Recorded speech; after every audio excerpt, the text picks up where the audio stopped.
During my first hour with Control, I found myself saying the same phrase over and over. What the fuck? What the fuck? What the fuck are you? What the fuck? Oh, what? Did that disappear for a second? What the fuck? And I do mean that as a compliment. Stepping into Control is like picking up a novel you knew very little about beyond a familiarity with the author. The synopsis printed on the sleeves is vague but promising. A woman with a mysterious past is looking for a missing brother. Her search brings her to New York, where a seedy organization operates from a building that can only be seen if you know to look for it. Now, the 2-minute pitch is intriguing. It gives you a sense of conspiracy and powers that be run amok. But Control is far more interesting than that. Playing as Jesse Faden, you enter the Federal Bureau of Control's headquarters. At first, it seems no different than any other government-run office place. Stuffy, sterile, except you notice that no one's at their desks. Instead, the worker bees are floating several feet above their desks, like they're hanging from invisible ropes. But they're not dead. You know that because you can hear them chanting in unison. The chant is ceaseless and pervasive, random words strung together to form nonsense. The director of this unsettling workplace is lying on the floor of his office with a bullet in his head. The gun that took his life, the service weapon, is how you're going to fix whatever mess these assholes got themselves into. You've just been appointed the new director. Control's a cobbling of supernatural influences running from Stephen King to David Lynch to the collaborative fiction of the SCP Foundation. It plunges into interdimensional horror and the unfathomable beings perched between realities. It touches on the gnawing unease that life's players have no agency and are fated to play out the machinations of unseen gods. It establishes a rich lore that makes you feel as if you're one tiny cog turning within a large, strange machine that's existed for eons. The game is eerie, provoking, and rife with biting satire. It's all of the above, in addition to being one of the best third-person shooters Remedy has ever designed. The entire game takes place within the FBC headquarters, called the Oldest House. Both in gameplay and story, the Oldest House is not just a location, but an entity. See, there's these objects of power that pop up around the world, and where they do, bizarre events follow. Given that these artifacts can either teleport a person across the globe or simply level a town, the FPC has spent decades collecting these items and then cordoning them off within the Oldest House for study. Thanks to one of these objects, a malicious body-snatching swarm dubbed the Hiss spills into the FBC and infects its employees. While desk jockeys get the floating piñata treatment, the Hiss turns armed security into the waves of enemies that you eventually fight. Firefights with grunts are commonplace, but as you progress, you'll encounter armored foes, flying enemies that can mind blast chunks of the environment at you, and screeching wraiths that hide in the floor until you're within striking distance. Thankfully, you have more than your earth-real sidearm to help you fight back. Jessie has her own otherworldly powers, including telekinesis. The longer she spends in the Oldest House, the more abilities she gains. Whereas the opening hours feature more traditional run-and-gun combat, you'll eventually evolve into a bona fide Jedi, able to toss huge debris at enemies and literally levitate through the environment. The mix of telekinetic powers and snappy gunplay made me positively itchy to get into tussles with the Hiss.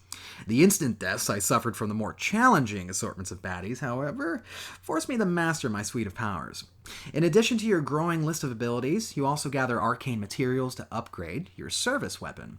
You unlock new weapon forms like a rapid-fire mode and a heavy bolt shot, and you can equip various mods to custom tailor the havoc you inflict. No need to scrounge for ammo either. The service weapon recharges after a cooldown because, of course it does.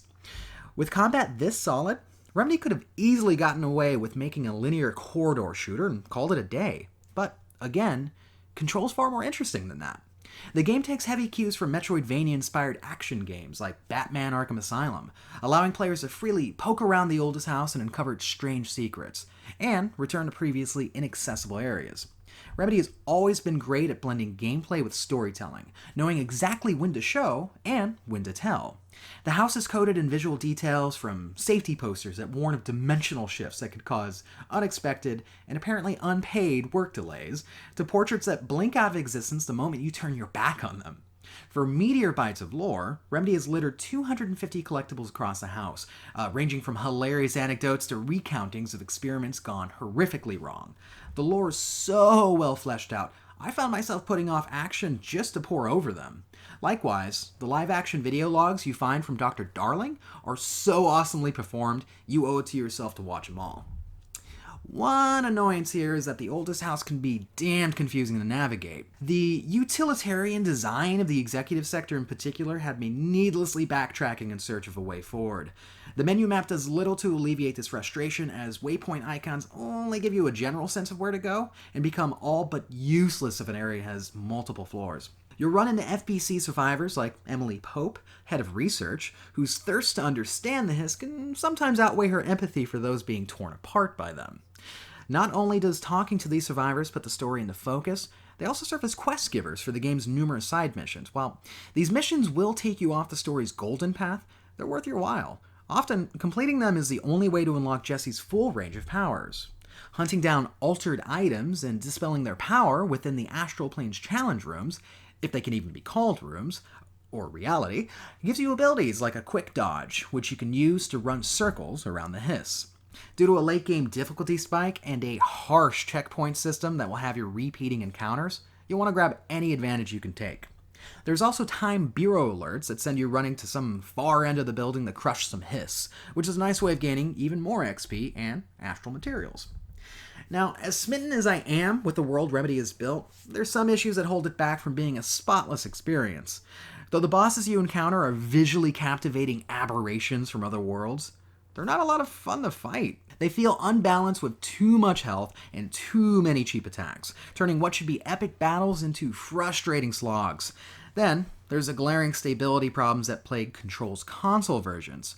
I've suffered massive frame drops during the heat of battle, which is the worst time to have a game stutter and choke, especially given how frantic Control's action can get.